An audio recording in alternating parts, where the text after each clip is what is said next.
ఓం శాంతి 4/3/2026 మధురమైన పిల్లలు, మీ వ్యాపారం మనుషులను మేల్కొల్పడం, మార్గాన్ని తెలియచేయడం.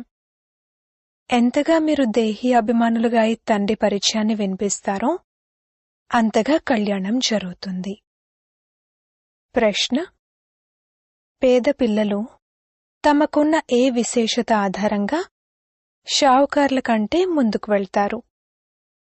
జవాబు: పేదవారిలో దాన పుణ్యాల పట్ల చాలా శ్రద్ధ ఉంటుంది. పేదవారు భక్తిని కూడా ప్రేమతో తపనతో చేస్తారు. సాక్షాత్కారాలు కూడా పేదవారికి కలుగుతాయి. షావుకార్లకు తమ ధనం యొక్క నశ ఉంటుంది.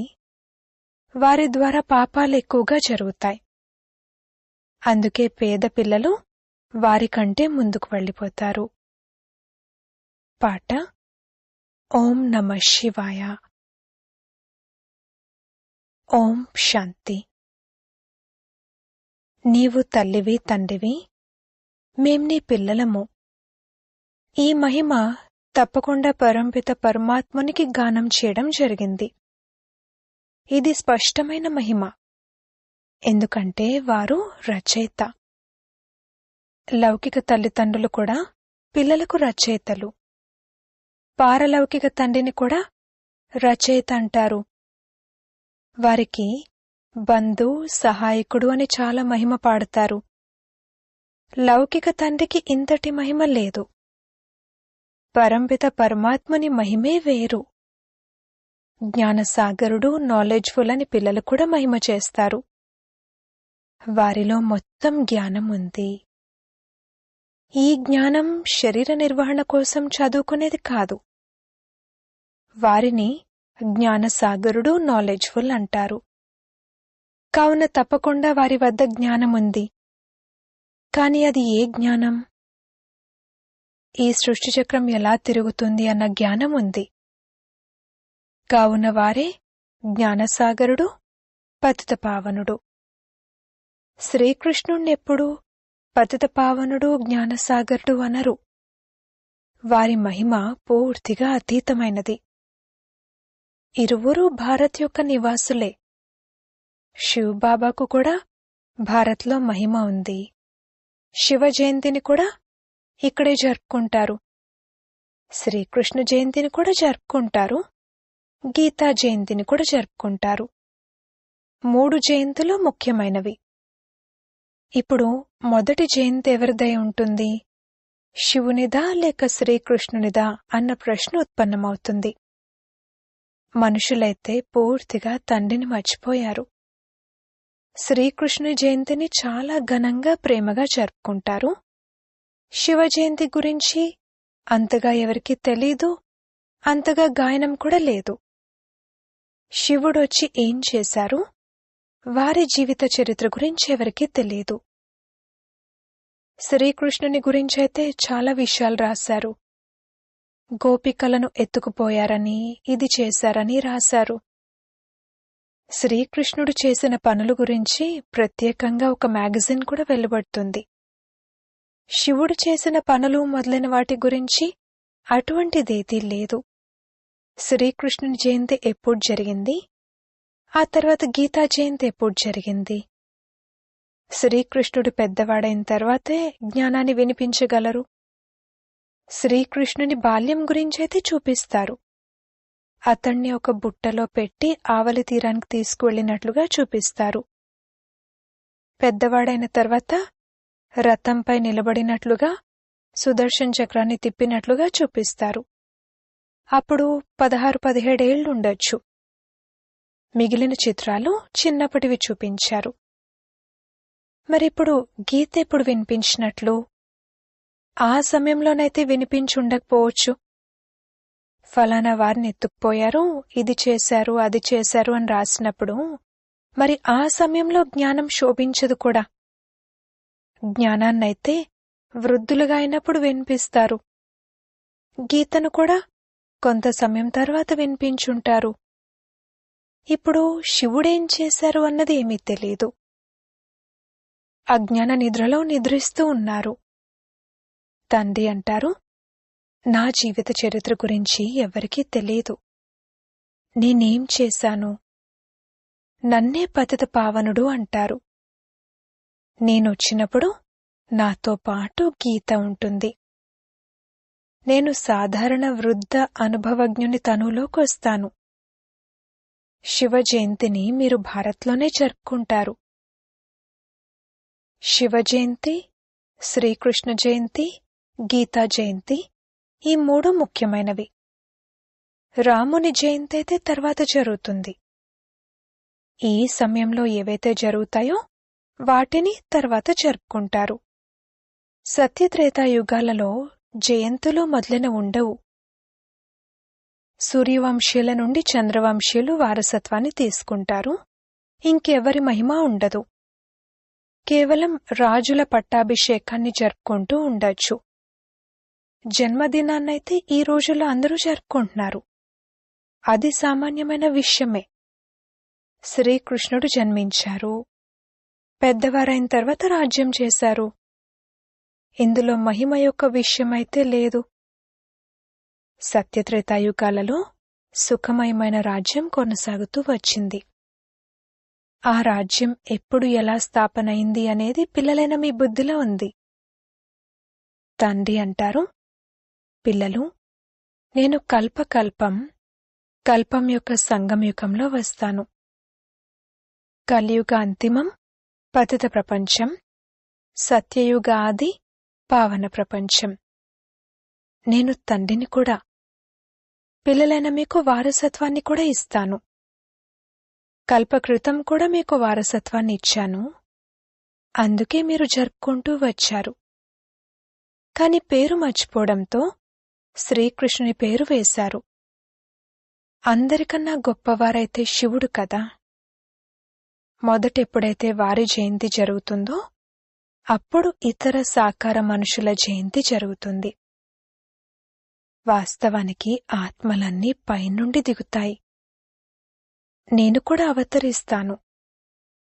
శ్రీకృష్ణుడు తల్లి గర్భం నుండి జన్మ తీసుకున్నారు, పాలన పొందారు. అందరూ పునర్జన్మల్లోకి రావాల్సిందే. శివబాబా పునర్జన్మలు తీసుకోరు. వారు రావడమైతే వస్తారు కదా. ఈ విషయాలన్నింటినీ తండ్రి కూర్చుని అర్థం చేయిస్తున్నారు. బ్రహ్మ, విష్ణు, శంకర్లను త్రిమూర్తులుగా చూపిస్తారు కదా. బ్రహ్మ ద్వారా స్థాపన జరుగుతుంది. ఎందుకంటే శివునికైతే తమదంటూ శరీరం లేదు. నేను వీరి వృద్ధ తనువులోకి వస్తాను అని వారు స్వయంగా కూర్చుని చెప్తారు. వీరికి తమ జన్మల గురించి తెలీదు. ఇది వీరి అనేక జన్మల అంతిమ జన్మ. శివ జయంతి గొప్పదా లేక శ్రీకృష్ణుని జయంతి గొప్పదా అని మొట్టమొదట అర్థం చేయించాల్సి ఉంటుంది. ఒకవేళ శ్రీకృష్ణుడు గీతను వినిపించి ఉంటే గీతా జయంతి అనేది శ్రీకృష్ణుడు జన్మించిన చాలా సంవత్సరాల తర్వాత, అనగా శ్రీకృష్ణుడు పెద్దవాడైన తర్వాత జరగాలి. ఇవన్నీ అర్థం చేసుకోవాల్సిన విషయాలు కదా. కాని వాస్తవానికి శివ జయంతి తర్వాత వెంటనే గీతా జయంతి జరిగింది. ఈ పాయింట్లు కూడా బుద్ధిలో ఉంచుకోవాలి. పాయింట్లయితే ఎన్నో ఉన్నాయి, నోట్ చేసుకోకపోతే గుర్తుండవు. బాబా ఎంత సమీపంగా ఉన్నారు. ఇది వారి రథం. కాని వీరు కూడా అంటారు, అన్ని పాయింట్లు సమయానికి గుర్తురావడం కష్టం. అందరికీ ఇద్దరు తండ్రుల రహస్యాన్ని అర్థం చేయించండి అని బాబా చెప్పారు. శివబాబా జయంతిని జరుపుకుంటారు. తప్పకుండా వారు వస్తూ ఉండొచ్చు. ఏ విధంగా క్రైస్తు, బుద్ధుడు మొదలైన వారు వచ్చి తమ ధర్మాన్ని స్థాపన చేస్తారు. అక్కడ ఆ ఆత్మ కూడా వచ్చి ప్రవేశించి ధర్మస్థాపన చేస్తుంది. బాబా హెవెన్లీ గాడ్ ఫాదర్, సృష్టి రచయిత. కావున తప్పకుండా కొత్త సృష్టిని రచిస్తారు. పాతది రచించరు. కొత్త సృష్టిని స్వర్గం అంటారు. ఇప్పుడున్నది నరకం. బాబా అంటారు, నేను కల్పకల్పం యొక్క సంగమంలో వచ్చి పిల్లలైన మీకు రాజయోగ జ్ఞానాన్ని ఇస్తాను. ఇది భారత్ యొక్క ప్రాచీన యోగం. ఎవరు నేర్పించారు? శివబాబా పేరైతే మాయం చేసేశారు. ఒకవైపు గీతా భగవానుడు శ్రీకృష్ణుడంటారు, మరోవైపు విష్ణు మొదలైన వారి పేర్లు కూడా తీసుకుంటారు. శివబాబా రాజయోగాన్ని నేర్పించారు. ఇదెవరికీ తెలియదు. శివ జయంతి అని నిరాకారుని జయంతినే చూపిస్తారు. వారెలా వచ్చారు? వచ్చేం చేశారు? వారు సర్వుల సద్గతిదాత, ముక్తి ప్రదాత, గైడ్. ఇప్పుడు సర్వాత్మలకు గైడ్ అయిన పరమాత్మ కావాలి. వారు కూడా ఆత్మనే. ఏ విధంగా మనుషులకు మనుషులే గైడ్గా ఉంటారో అదేవిధంగా ఆత్మలకు ఆత్మే గైడ్గా ఉండాలి. ఆత్మలకు గైడ్ అని సుప్రీం ఆత్మనే అంటారు. మనుషులైతే అందరూ పునర్జన్మలు తీసుకుని పతితులుగా అవుతారు. మరి వారిని పావనంగా తయారు చేసి తిరిగెవరు తీసుకువెళ్తారు? తండ్రి అంటారు, నేనే వచ్చి పావనంగా తయారయ్యే యుక్తిని తెలియచేస్తాను. మీరు నన్ను స్మృతి చేయండి. దేహ సంబంధాలను విడిచిపెట్టండి అని శ్రీకృష్ణుడైతే చెప్పలేరు. అతనైతే 84 జన్మలు తీసుకుంటారు. అన్ని సంబంధాల్లోకి వస్తారు. తండ్రికి తమదంటూ శరీరం లేదు. మీకు ఈ ఆత్మిక యాత్ర తండ్రి నేర్పిస్తారు. ఇది ఆత్మిక పిల్లల కోసం ఆత్మిక తండ్రి యొక్క ఆత్మిక జ్ఞానం. శ్రీకృష్ణుడు ఎవరికీ ఆత్మిక తండ్రి కాదు. అందరికీ ఆత్మిక తండ్రిని నేనే గైడ్గా అవ్వగలను. ముక్తి ప్రదాత, గైడ్, ఆనందసాగరుడు, శాంతిసాగరుడు, సదా పవిత్రుడు, ఇవన్నీ నా గురించే చెప్తారు. ఇప్పుడు ఆత్మలైన మీకు జ్ఞానాన్ని ఇస్తున్నారు. తండ్రి అంటారు, నేనీ శరీరం ద్వారా మీకిస్తున్నాను. మీరు కూడా శరీరం ద్వారా జ్ఞానాన్ని తీసుకుంటున్నారు. వారు గాడ్ ఫాదర్. వారి రూపం గురించి కూడా తెలియజేశారు. ఏ విధంగా ఆత్మ బిందువో అదేవిధంగా పరమాత్మ కూడా బిందువే. ఇది సృష్టి అద్భుతం కదా. వాస్తవానికి అన్నింటికన్నా పెద్ద సృష్టి అద్భుతం ఇదే. ఇంత చిన్నని నక్షత్రంలో 84 జన్మల పాత్ర ఉంది. ఇది సృష్టి అద్భుతం. డ్రామాలో తండ్రి పాత్ర కూడా ఉంది. వారు భక్తి మార్గంలో కూడా మీ సేవ చేస్తారు. మీ ఆత్మలో 84 జన్మల అవినాశి పాత్ర ఉంది. దానిని సృష్టి అద్భుతం అంటారు. దానిని వర్ణన ఎలా చేయాలి? ఇంత చిన్నని ఆత్మ. ఈ విషయాలను విని ఆశ్చర్యపోతారు. ఆత్మ ఉండటం కూడా నక్షత్రం వల్లే ఉంటుంది. 84 జన్మలను యాక్యురేట్గా అనుభవిస్తుంది. సుఖాన్ని కూడా యాక్యురేట్గా అనుభవిస్తుంది. ఇది సృష్టి అద్భుతం. తండ్రి కూడా ఆత్మనే. వారు పరమ ఆత్మ. వారిలో జ్ఞానమంతా నిండి ఉంది. అది పిల్లలకు అర్థం చేయిస్తారు. ఇవి కొత్త విషయాలు. కొత్తవారు విని వీరి జ్ఞానం ఏ శాస్త్రాలు మొదలైన వాటిలో కూడా లేదు అని అంటారు. అయినా సరే ఎవరైతే కల్పకృతం విన్నారో, వారసత్వాన్ని తీసుకున్నారో వారే వృద్ధి చెందుతూ ఉంటారు.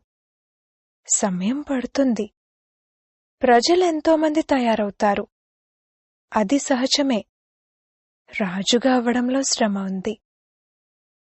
మనుషుల్లో ఎవరైతే చాలా ధనాన్ని దానం చేస్తారో వారు రాజ్య కుటుంబంలో జన్మ తీసుకుంటారు. పేదవారు కూడా తమ ధైర్యం అనుసారంగా ఏదైతే దానం చేస్తూ ఉంటారో దాని ఆధారంగా వారు కూడా రాజులుగా అవుతారు. ఎవరైతే పూర్తి భక్తులుగా ఉంటారో వారు దానపుణ్యాలు కూడా చేస్తారు. షావుకార్ల ద్వారా పాపాలు ఎక్కువగా జరుగుతూ ఉండొచ్చు.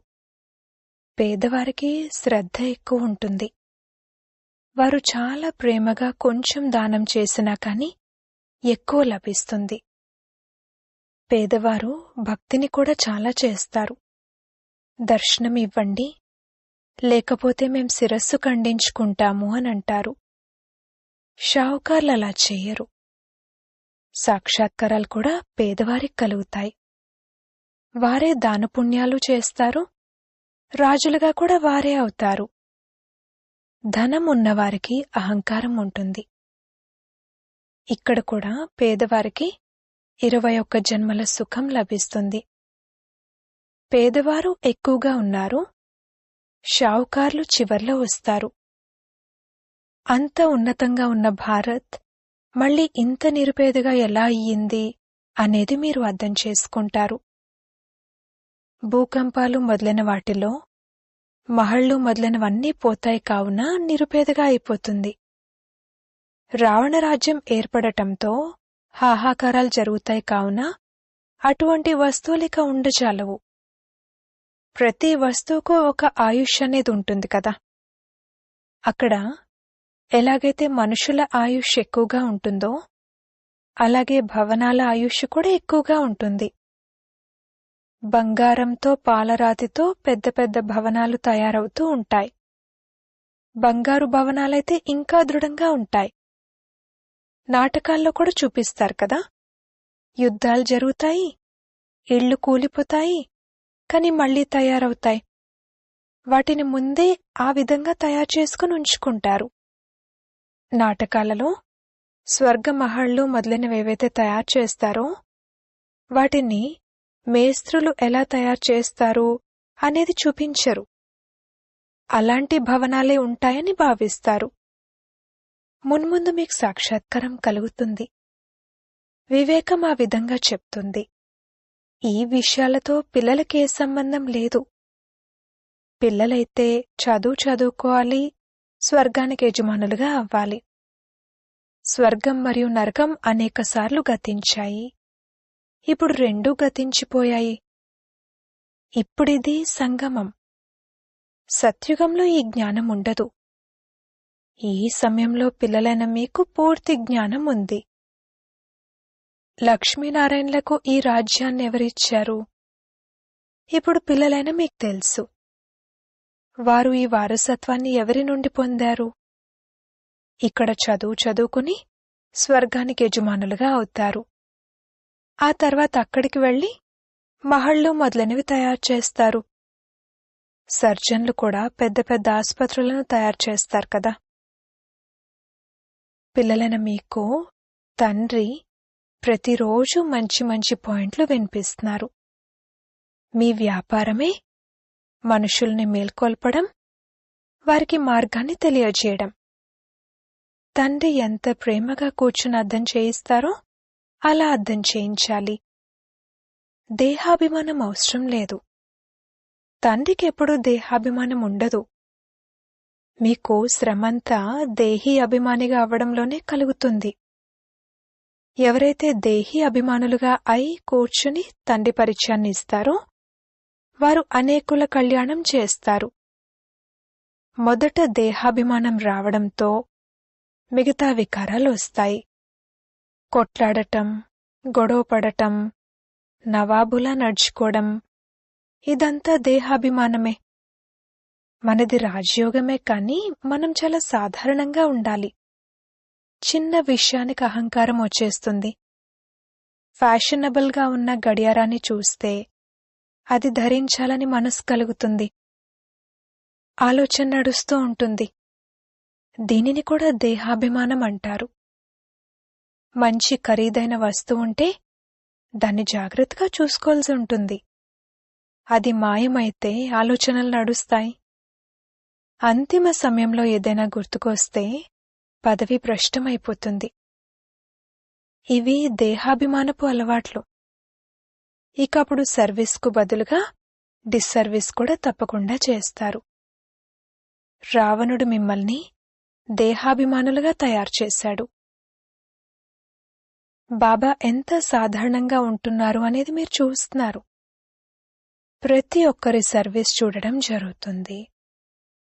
మహారథులైన పిల్లలు తమ ప్రభావాన్ని చూపించాలి.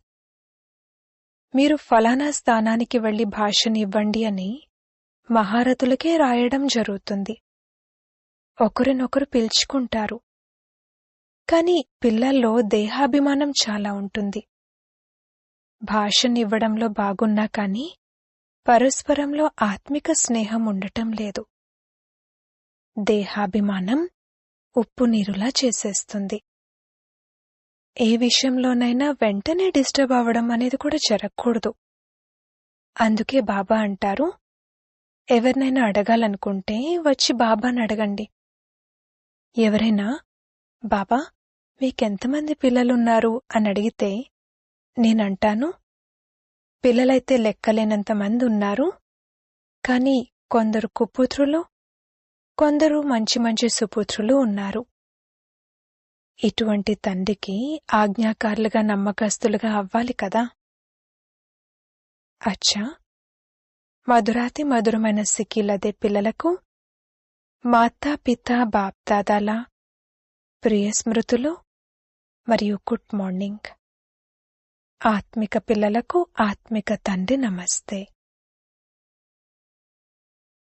ధారణ కొరకు ముఖ్య సారము.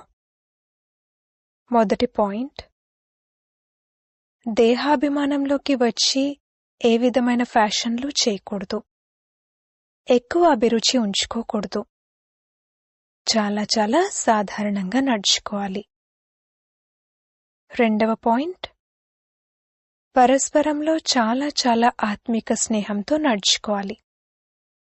ఎప్పుడు కూడా ఉప్పు నీరులా అవ్వకూడదు. బాబాకు సుపుత్రులుగా అవ్వాలి.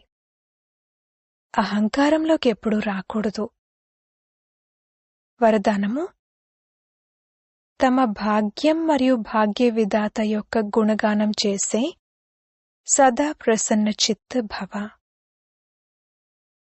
బ్రాహ్మణ పిల్లలందరికీ జన్మించగానే కిరీటం, సింహాసనం, తిలకం జన్మసిద్ధ అధికారం రూపంలో ప్రాప్తిస్తాయి.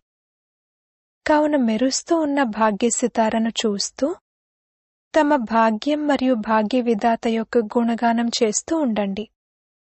అప్పుడు గుణ సంపన్నులుగా అయిపోతారు. తమ బలహీనతల గుణగానం చేయకండి. భాగ్యం యొక్క గుణగానం చేస్తూ ఉండండి. ప్రశ్నల నుండి దూరంగా ఉండండి. అప్పుడు సదా ప్రసన్నచిత్తులుగా ఉండే వరదానం ప్రాప్తిస్తుంది. అప్పుడు ఇతరులను కూడా సహజంగా ప్రసన్నం చేయగలరు. స్లోగన్,